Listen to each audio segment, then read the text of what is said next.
Sonia López, le agradezco mucho, especialista en salud pública, nos da la oportunidad de platicar de este importante tema. Muy buena tarde, feliz año.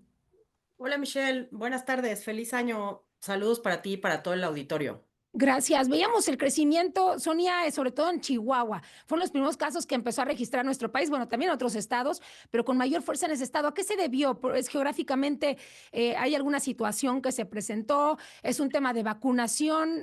¿Qué panorama ves? Fíjate, es un tema combinado el que haya reaparecido el sarampión. Todos los casos han sido asociados a casos importados, ¿no? Los casos importados que vienen de Estados Unidos, de Canadá o de otras partes del mundo y una cobertura de vacunación insuficiente. Hay que recordar que después de la pandemia, pues la verdad es que las tasas de vacunación em, pues estuvieron, o sea, bajaron mucho, ¿no? Bajaron mucho. Entonces, eso es muy importante. Incluso podríamos pensar, pero ya la pandemia acabó hace mucho tiempo. Sí, pero la pandemia provocó muchas interrupciones en esta parte de lo que es la atención de salud pública, ¿no? Los retrasos en la vacunación programada, incluso Ujú. campañas de vacunación que se hacían y dejaron de hacerse. Otra parte muy pequeña tiene que ver con mucha desinformación y reticencia a vacunarse, a que la gente no quiera vacunar a los niños, pero sí es muy importante recordarle al auditorio que la vacuna triple viral, que es la que protege contra sarampión, es muy necesaria, que las dos dosis son muy necesarias para una protección efectiva. Y que la mayoría de los pacientes y de las personas que estamos viendo son, o sea, la mayoría de los casos los encontramos en niños de 0 a 4 años Sí. y son niños que no están vacunados. Así es, y lo que nos debe preocupar es que el saldo, es decir, el extremo es que pueden perder la vida. Yo creo que eso nos debe mover muchísimo para, obviamente, acudir a vacunarnos. ¿Qué es lo que no está moviendo a las y los mexicanos, que con todo y que ya tenemos estas vacunas, que ya hay disponibilidad, no están acudiendo a los centros de salud en los estados?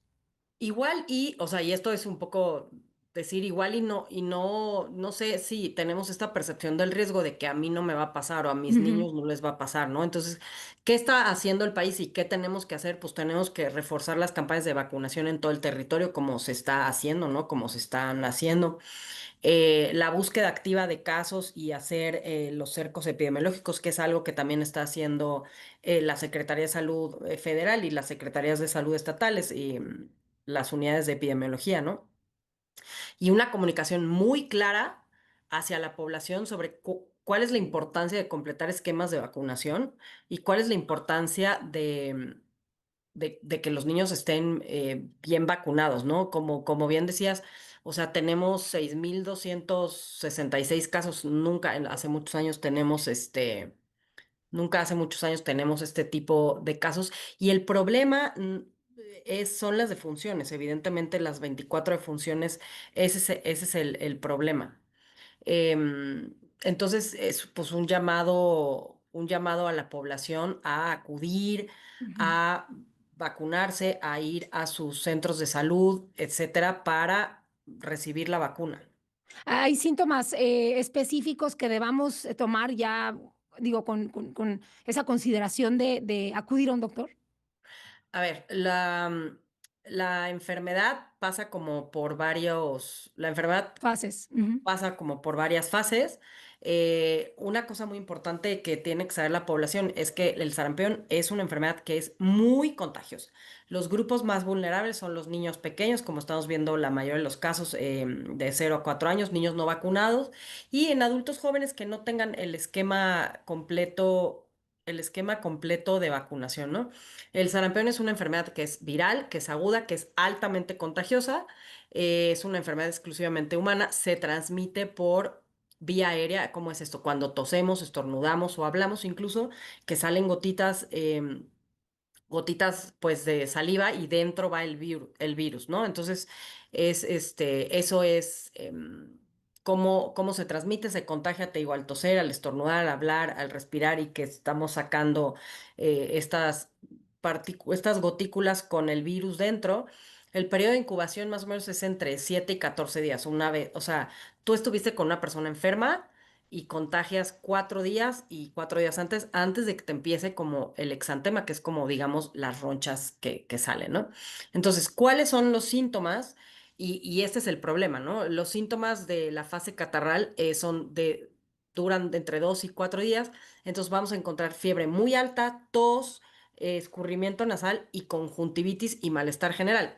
Si te fijas, pues se parece a una gripe, a un resfriado, ¿no? Ahora, lo que hace como una triada clásica que conocemos como las 3 Cs del sarampión, que es la tos, la rinorrea y la conjuntivitis. Los ojos muy rojos y como mucha molestia a la luz. Después, y el dato clínico clave, el que nos hace decir 99% es sarampión, son unas que se llaman manchas de Koplik, que son unas manchas, como unas lesiones blancas o grises y alrededor rojito que salen en la mucosa oral, pero sobre todo en la cara interna de las mejillas. Ujú. Entonces empiezan como estas ronchas que te digo que no son exactamente ronchas, pero se empieza con este exantema macopapular muy rojo y después Sí. aparecen estas manchas. Esas manchas son algo que llamamos en medicina patognomónicas. En general es casi casi como lo veo y es esto. Bien, yo creo que es importante entonces a la primera, es visual, creo que es importante que lo tomen en consideración y acudan directamente. Ahora, el sistema de salud de nuestro país, lo ve así, Sonia, está preparado para atender, en caso de no poder frenar un incremento en los casos de sarampión. Sí está preparado para atender sarampión. También tenemos los laboratorios que tienen los líquidos, digamos, especiales para poder diagnosticar la enfermedad. Entonces, eso por otro lado también es algo que tiene. Entonces, el país y el sistema de salud está preparado. De hecho, bueno, se están haciendo grandes esfuerzos para poder parar, pues para poder parar este brote, ¿no? Empezaremos a ver, yo quisiera pensar que empezaremos a ver una disminución una vez que empecemos nuevamente como pues a completar esquemas y a niños y a vacunar a los niños, ¿no? Sí hay una estrategia institucional pues para combatir este brote que tenemos, ¿no? Sí. Se están haciendo, por ejemplo, cursos para que la gente que, pues, en realidad, pues, cuando muchos de nosotros cuando estudiamos medicina, el sarampión ya no existía en nuestro país, entonces nunca hemos visto un caso.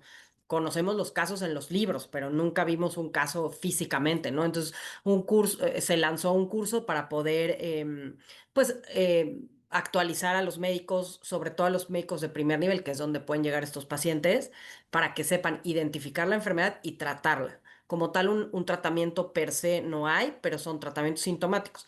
El problema del sarampión son las complicaciones. Ese es el problema, ¿no? Las complicaciones que se presentan especialmente en personas o niños no vacunados es Ujú. mucho más frecuente en niños menores de 5 años y en personas que estén inmunocomprometidas, ¿no?